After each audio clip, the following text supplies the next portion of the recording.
Hi, I'm Dean Perrine, Executive Vice President at JSA, and I'm here with Monique Lanne-Petit. Monique is the Director of Telecom Sans Frontières. Monique, thanks for joining us. Thank you very much, Dean. You got it, you got it. So can you give us an update on what TSF has done most recently during the pandemic? As you know, TSF is a humanitarian NGO focused on emergency response technologies. Our mission is to reconnect vulnerable population in a wide range of humanitarian crises.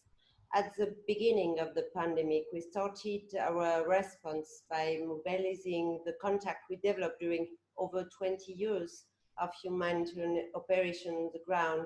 We contacted local, national authorities in different countries to better understand their needs, and we participate as a partner in the United Nations mechanism put in place to respond to COVID-19.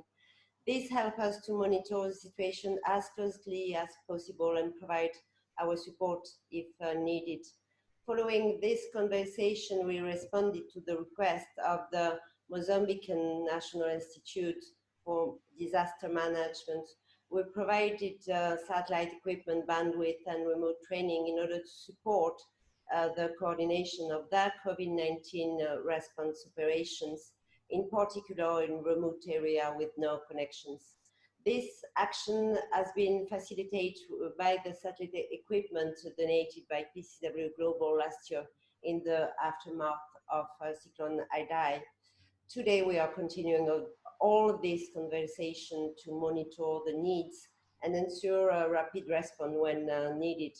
In parallel, we have adapted our existing project to the pandemic and its related restrictions. The technical solution we use allow us to manage all our action remotely and continue our assistance independently to the evolution of the pandemic. For example, we put in place remote activity for children in Madagascar and remote learning for Syrian refugees children in Turkey. That will continue for as long as restrictions are in place in both countries.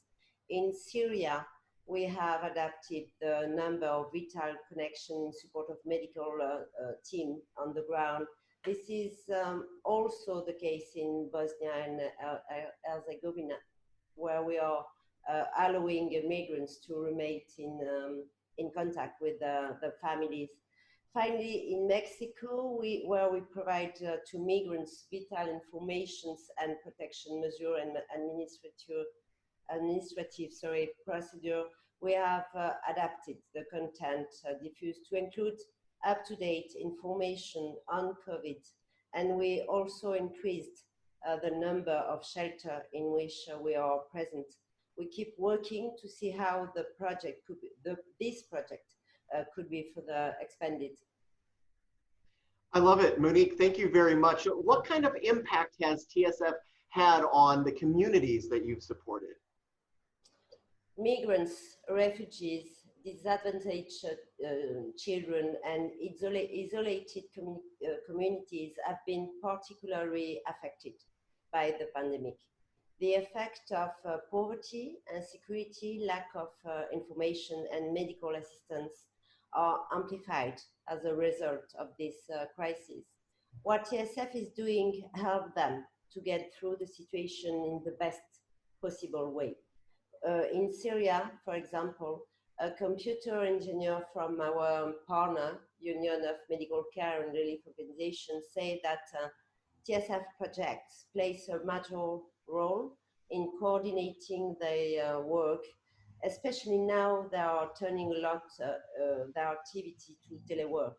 In Madagascar, remote activities through social media are pushing more young people to learn how to use them better and engage them in these activities. In Mexico, we have several directors and coordinators of migrant shelters saying that asylum seekers and migrants are spending more time in front of the screen, therefore reading more about the COVID-19, but also their rights. It makes them feel accompanied and helped share valuable information with the beneficiaries.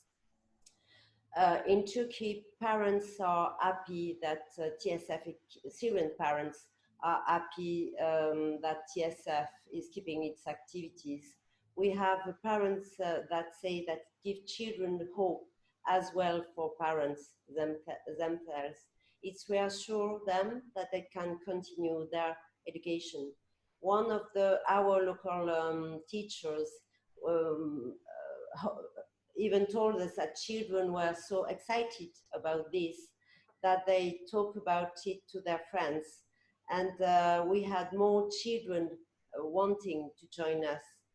I believe we have had a positive impact to all these population and beneficiaries these last few months, having been able to adapt to the situation. Yeah, I mean that's amazing work. Thank you, Monique. But we understand that you have partnerships with the private sector are very important to TSF.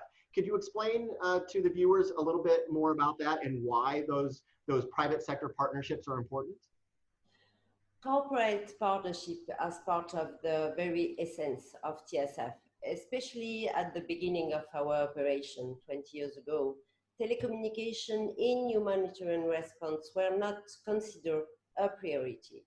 Who better than private sector companies working in the technologies and telecommunication sector could understand the importance of using these tools for humanitarian assistance and back up our vision?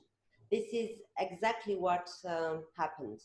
Since the very beginning, we started close collaboration with global leaders in their respective domains, mainly from the satellites and the mobile communication sectors.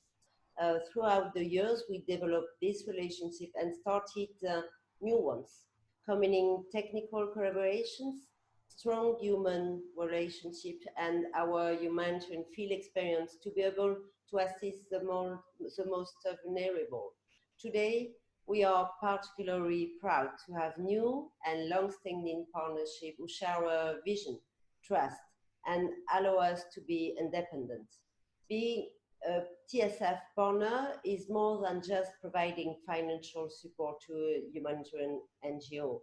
It is about supporting at least 100 humanitarian organizations and more than 300,000 vulnerable people every year. And it's about committing to a vision of a world in which technology and telecommunications brings protection, relief, hope, and a solid base of a brighter future where human-made and natural disaster removed all hopes. We are incredibly lucky to have partners fully committed to our vision. Well, I'm incredibly lucky to be conducting this interview. Thank you. So how can our viewers help to support TSF? So as I mentioned just before, TSF is the first NGO focused on emergency response technology. We deploy new solutions and adapt existing one to the need and the constraints on the field, what is very important. We believe that a responsible use of technology can have a positive impact of the victims of a humanitarian crisis and on the coordination of relief efforts. Research, development, and field deployment require financial resources. Anyone can make a difference. For one-time donation, recurrent donation, of course, to long-term partnership, we welcome the support of all those who share our vision and believe of the potential of technology to assist the most vulnerable. On our website, tsfi.org, you have dedicated section with information about private donation and more formal partnership, as well as the contact details of our communication department. We encourage all individuals, private company, public institution, and foundation who would like to help us give a voice to the victim of humanitarian crisis to get in touch with us.